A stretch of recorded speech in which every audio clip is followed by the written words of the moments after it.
क्या आप जानते हैं, एक वाक्य जो आपने गुस्से में अपने बच्चे से कहा, वही वाक्य सालों बाद उसके आत्मविश्वास को तोड़ सकता है।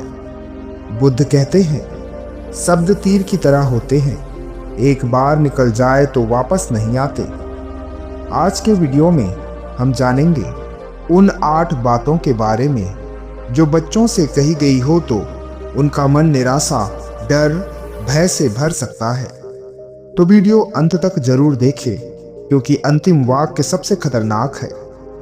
नमस्कार दोस्तों, हम अपने बच्चों से बहुत प्रेम करते हैं, हम उनके लिए अच्छा चाहते हैं, लेकिन कई बार अनजाने में हम अपने शब्दों से उनका मन घायल कर देते हैं। इस पर बुद्ध अपनी शिक्षाओं में कहते हैं, मन ही सब कुछ है, जैसा सोचते हैं हम वैसा ही बन जाते हैं। बच्चों का मन कच्ची मिट्टी जैसा होता है, जो शब्द उसमें डाल दिए जाए वही आकार जीवन भर बना रहता है। आज हम भगवान बुद्ध की शिक्षाओं के आधार पर जानेंगे 8 ऐसी बातों को जो बच्चों से कभी नहीं कहनी चाहिए। तो पहली बात, तुम जीवन में कुछ नहीं कर सकते। यह वाक्य बच्चे की आत्मा को चोट पहुंचाती है। जब कोई बच्चा बार बार यह सुनता है, तुमसे नहीं होगा, तो उसका मन मान लेता है कि वह सच में अयोग्य है। इस पर बुद्ध कहते हैं, जिसे तुम कमजोर मानते हो वही अपनी शक्ति भूल जाता है। बच्चे को असफल होने दो, लेकिन उसे अयोग्य मत कहो, बल्कि ये कहो, अभी नहीं हुआ पर तुम सीख सकते हो, फिर से प्रयास कर सकते हो। दूसरा, देखो वो बच्चा तुमसे कितना अच्छा है। तुलना बच्चों के मन में जहर भर देती है। जब आप अपने बच्चे की तुलना करते हो तो आप उसे यह सिखाते हो कि वह कभी पर्याप्त नहीं है। बुद्ध इस पर कहते हैं, हर फूल अपने समय पर खिलता है। तुलना से ईर्ष्या पैदा होती है और ईर्ष्या से आत्मसंदेह। तीसरा, तुम हमेशा गलती करते हो। हमेशा और कभी नहीं, ये शब्द बच्चों के मन में स्थायी डर बना देता है। एक गलती को पूरी पहचान बना देना सबसे बड़ा मानसिक बोझ है। बुद्ध कहते हैं, गलती करना अज्ञान है, लेकिन उससे सीखना प्रज्ञा है। इसलिए बच्चों से कहें, इस बार गलती हुई, पर अगली बार सुधार करना फिर बेहतर होगा। चौथा, चुप रहो, ज्यादा मत बोलो। जब आप बच्चों को बार बार चुप कराते हैं तो आप उसके विचारों को दबा देते हैं।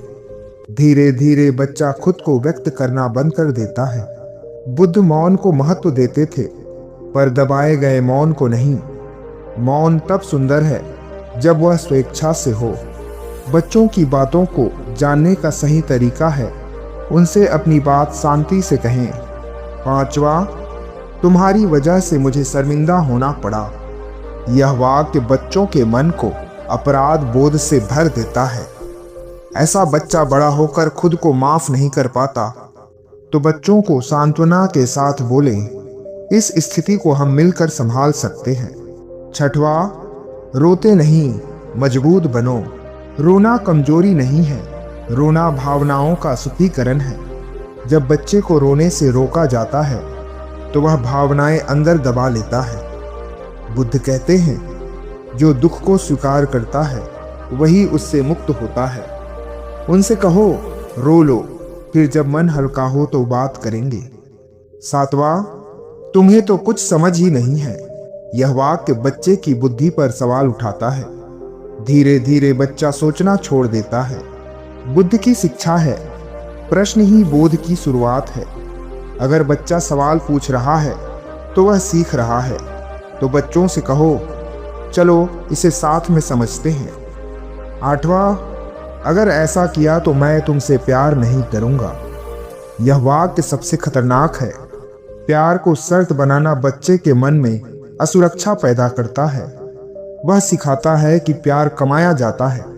बुद्ध इस पर कहते हैं, करुणा बिना शर्त के होती है।